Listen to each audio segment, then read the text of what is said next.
Hey, deal makers, welcome to the show where it's all about financial freedom with real estate. Let's do this.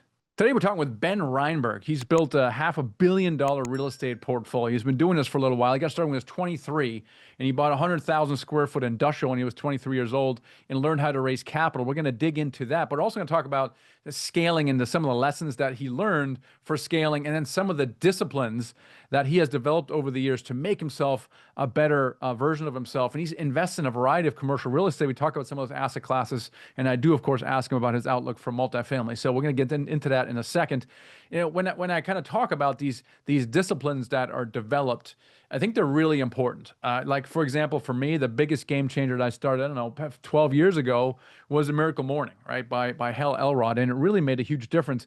I've really struggled with the whole morning routine because I didn't know what to do with myself, right? I mean, you're supposed to sit there in silence. Well, would it surprise you to learn that I struggle with sitting in silence?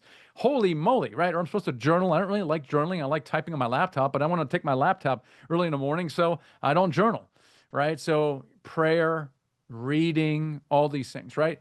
Those are things you're supposed to do. But then in his book, he kind of becomes very systematic about what you do in that first 60 minutes. He talks about programming your mind when you go to bed. Hey, I'm going to go to bed and I'm going to tell my mind to just wake myself up at an hour earlier. And I thought that was a bunch of hooey, and by golly, it actually worked. That's really wild. And so the whole Miracle morning routine has really changed everything because it calms you down, but it also creates a lot of clarity. For me, one of my superpowers is clarity. I like to create clarity with others, but also clarity with myself. I always start with myself, obviously, because I find that the clearer I can become with something, it guides the behavior that comes out of it, right? Because if you're not clear about something, then how are you supposed to behave? You don't know, right? So you do a bunch of stuff that conflicts with each other. You're not really sure. So creating clarity for me is absolute everything. And so once I create clarity, I then try to create clarity for everybody else, people on my team. Hey, here's where we're going, or clarity in our educational company about how to actually go about doing a deal. So we have this thing called a deal maker blueprint, which is very, very step by step, week by week, because it's got to be clear. What exactly are you doing, and how are you going to go about doing it? So to me, clarity is everything. So as you go about figuring anything out in life, your job or your family life, or your path to financial freedom, all those things is become clear about. First of all, become clear about the why. Why do you want a certain thing? Why do you want to lose weight? Why do you want to improve your relationship? So what? Why do you want financial freedom? And so really get clear around why you want that, and then you can become clear around the path to getting there.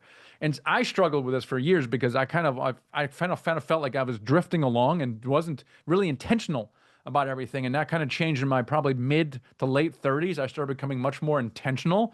I didn't just do whatever kind of came my way and did this because everybody else does it, or I saw something on TV or whatever. But I became much more intentional about, hey, what do I want, and how do I architect that life that I want? So becoming clear and then taking more intentional action towards that goal is absolutely important. Like for in this case, financial freedom, right? I was confused about what that looked like and how to get it. I mean, I thought I could flip houses, and I flipped 3 dozen houses, and I thought I could get to financial freedom. And after 3 years, I'm like, oh my gosh. Flipping houses is not passive at all. There's no way I become financially free with flipping houses. And I essentially just wasted 3 years of my life doing something that I could have easily avoided simply by thinking through it, or possibly by talking to other house flippers. Hey, how's that passive income coming for you? And I would have learned very quickly that, oh my gosh, you can't actually become financially free. So what I'm saying is clarity. And so this is kind of a bit of a theme, I think, with our guest here, Ben Reinberg, as well. And one of the things I like about him is that he's really invested in personal development, which is kind of what I'm saying. And personal development makes you become more aware and also creates clarity in your life. And so as a result, he's built a really large commercial real estate portfolio. And let's listen to his journey. Ben, welcome to the show today. Thank you, Michael. I appreciate being on here. What a pleasure to be on your show. Really appreciate it. Looking forward to creating a lot of value for your audience. Well, you've built an enormous real estate portfolio. You've been doing this for a little while, and I want to get into all of that. But I want to know what happened because you got started when you're early, like in your early 20s. What propelled you to get into real estate? Well, Michael, what was intriguing, I come from Chicago, and I am a Chicago man who's very proud to be from there, from the Midwest. And what I saw to build wealth was through hard assets. And I said, what do wealthy families like the Pritzkers and the Crowns and the Sam Zells of the world, what do they do to build wealth? And what they did is they buy hard assets like commercial real estate. So it's been tested through time of what exactly families have done to create wealth and generational wealth. So I said, that's what I want to do. So I did some research and studied and looked at what type of commercial real estate I want to get involved in. I got involved in office industrial, then we got involved in retail, then we became leaders in medical office, and now we also have a division that does multifamily. So with that being said, I realized that commercial real estate was the area that I needed to be in to build wealth. And that's what got me into it. So my first deal, I bought a 95,000 square foot industrial building, turned it around, sold it within about 4 years, and 3x our money for our investors. And that's what launched me. And then I've been rolling ever since: syndications, funds, development, et cetera. Now, most people want to get in real estate. They don't get into 100,000 square foot industrial. Like what do they do? Well, a lot of them just they dream about it, but then the other ones, they'll buy a rental or short-term rental, or they'll do the BRRRR method, right? Mhm. And what is it? Why did you skip that step? Because I felt that I had to be a principal. I felt that if I'm the landlord and I control my own destiny, that's how I'm going to build wealth. Like I could have gotten to brokerage, which I suggest a lot of people do to get on the learning curve and to do a lot of transactions. That's why I advise a younger person, because my road was a lot tougher. When you're a principal, you got to raise money, you got to do deals. It's hard to make an income. You really got to grind to get to a certain point like I'm at. And it's not for the faint of heart, Michael. And so for me, I realized that this was my path. I'm not saying it was easy. I'm not saying I recommend it to anyone, but I do recommend is for anyone out there listening is whatever your niche is in life, focus on a niche, go for it, and stay focused and stick with it. And a lot of people won't stick with it. And so for me, I stuck with it. I started developing my craft in certain niches, and then I started broadening it out as I became more successful again to other asset classes. Yeah. So in your mind, you studied wealth building, right? And most people don't. They study real estate, and then they Yes. come to the conclusion that buying a rental will make them wealthy. And you studied wealthy people, and you did not notice them flipping or having rental properties. And so you said, "Hey, all these wealthy people, they built their wealth with commercial real estate." And I think that's a huge insight. Anybody listening and watching this right now is if you want to build wealth, don't flip houses. I mean, don't rent, do rentals. It's going to take a long, enormously long time. And most people listening to this, Ben, would probably agree to that. But they're going to say, well, you just mentioned it's not for the faint of heart. You got to raise capital, right? Mhm. If you want to get into that space, the biggest objection that I hear is, oh, I don't have the money. Now, you were what, 23 or whatever, early 20s. Mhm. Did you have that bunch of money, or get, how did you even get to wrap your mind around getting the money? And how did you actually get that money for that industrial? Well, what I did was I went out to friends and family and folks and at the health club, and I had no fear. I just started asking people and say, "Hey, here's the opportunity." I had modeled numbers. I put together a package, and it was all shoe leather. It was just a lot of hard work and grinding, and I did 7 days a week, whatever it took, Michael. And that's the thing. It is a grind. Now, I'm sure in the beginning you probably didn't know what the heck you were doing, and you were probably a little afraid of it. A Mhm. lot of people think that raising money is about they have to develop salesmanship or manipulation techniques or begging people.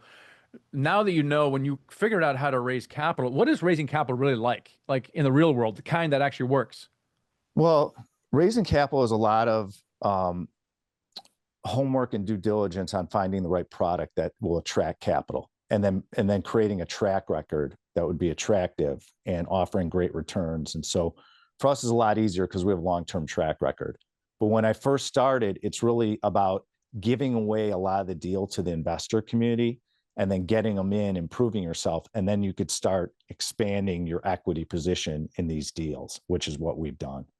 So interesting. So in the beginning, in order to induce investors, you made the returns extraordinarily high for them. Yes, exactly. You make it high, you make it attractive. You're just starting out.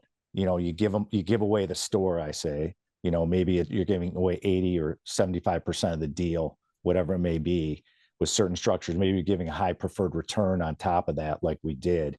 And what that ends up happening, Michael, is ends up putting you in a situation where you can bring in the capital attracted.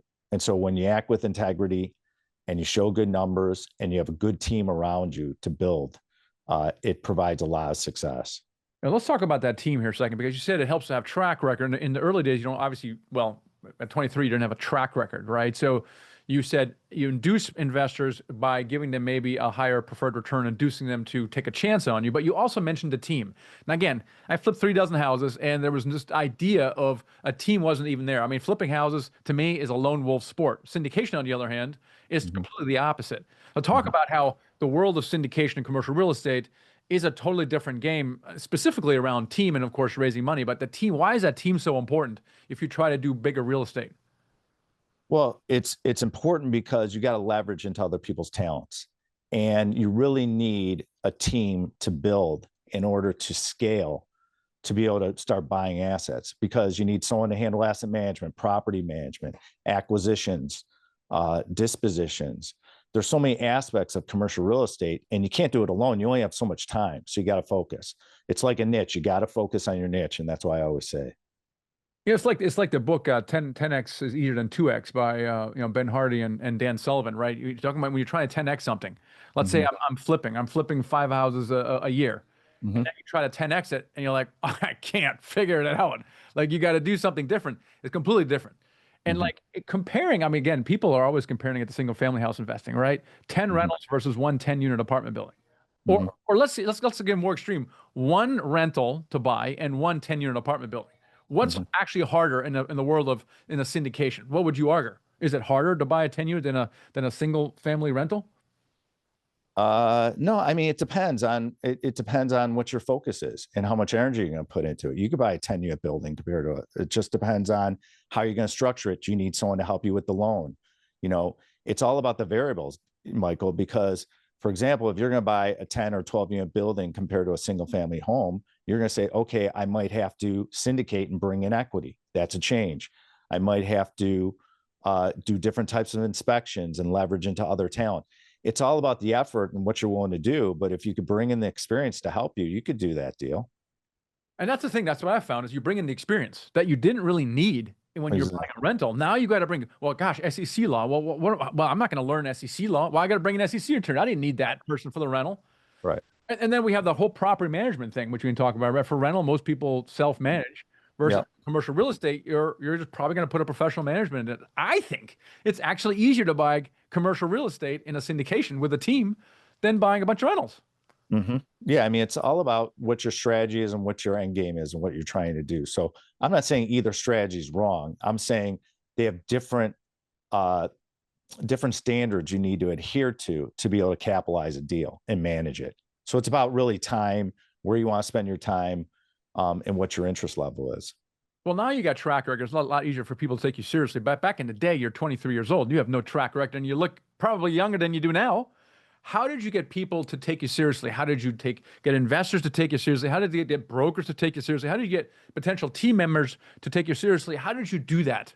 It was a challenge. I mean, I'm not going to sugarcoat it. It's not for the faint of heart. It's a challenge. It's you got to put on the suit, your leather shoes, a tie. You got to play the part. You got to put together a good package, which we did, and it allowed me to build credibility.